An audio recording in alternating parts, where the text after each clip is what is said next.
If your fat loss has completely stalled, most people immediately assume they need to push harder by eating less, exercising more, and increasing discipline. But in many cases, this approach does not solve the problem and can actually make fat loss more difficult over time. This is because fat loss plateaus are rarely caused by a lack of effort, and instead, they are usually the result of the body gradually adapting to the conditions it has been exposed to for an extended period of time, especially when calorie intake has remained low and activity patterns have become consistent.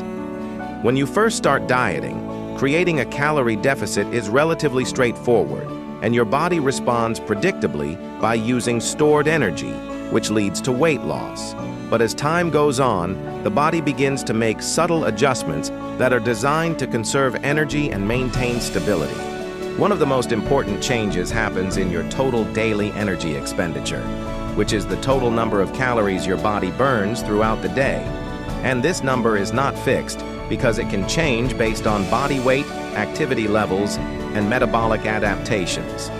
As body weight decreases, the amount of energy required to maintain that body also decreases, which means that the calorie intake that once created a deficit may gradually become closer to maintenance, even if you are eating the exact same foods in the same amounts. At the same time, your body may begin to reduce the amount of energy it uses for basic physiological functions, becoming slightly more efficient in processes like maintaining body temperature, cellular activity, and overall metabolic function. And although each individual change is small, together they can have a meaningful impact. Another major factor that often goes unnoticed is a reduction in daily movement, sometimes referred to as non-exercise activity, which includes all the small and seemingly insignificant movements you make throughout the day, such as walking around, standing, adjusting posture, or even fidgeting.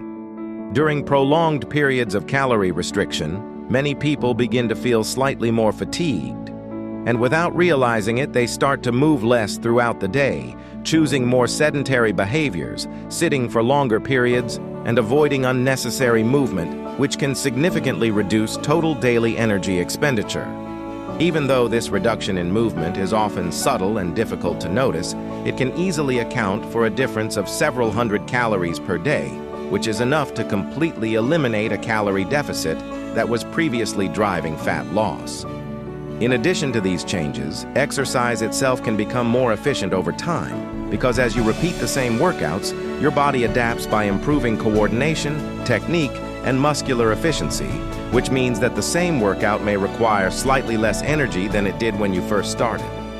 Although this improvement is beneficial for performance, it also contributes to a gradual reduction in calorie expenditure, and when combined with lower body weight and reduced daily movement, it further narrows the gap between calorie intake and calorie expenditure.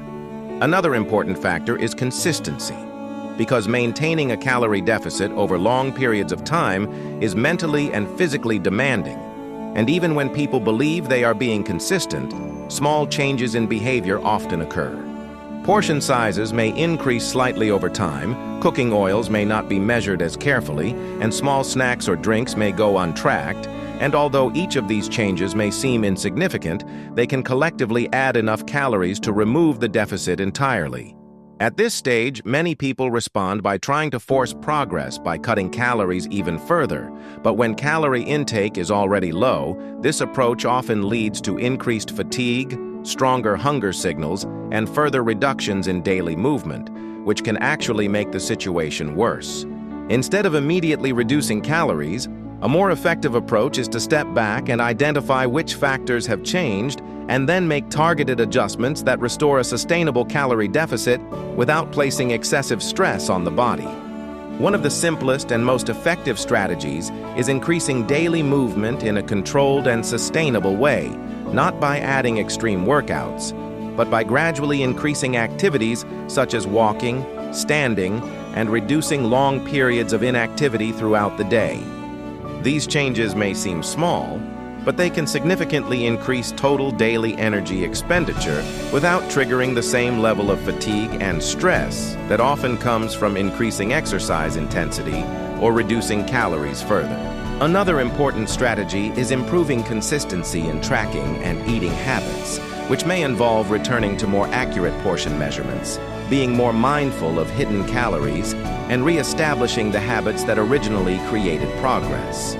In many cases, simply restoring consistency is enough to bring back a calorie deficit and restart fat loss without making any drastic changes.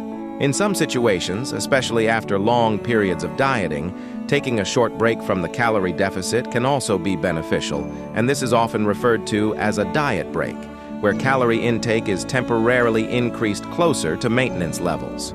The goal of this approach is not to gain fat, but to reduce fatigue, improve energy levels, and allow both the body and mind to recover from prolonged restriction, which can make the next phase of dieting more effective and sustainable. When people return to a calorie deficit after a short break, they often find it easier to maintain consistency, train more effectively, and continue progressing toward their goals. The key idea to understand is that restarting fat loss is not about making extreme changes or pushing harder than before, but about making the right adjustments based on how the body has adapted over time. Fat loss is not a perfectly linear process, and it is not simply a matter of effort or discipline, but rather a process of understanding how your body responds and making strategic changes that allow progress to continue. In the long term, the people who succeed are not the ones who push themselves to extremes, but the ones who are able to adapt their approach, remain consistent, and work with their body instead of constantly fighting against it.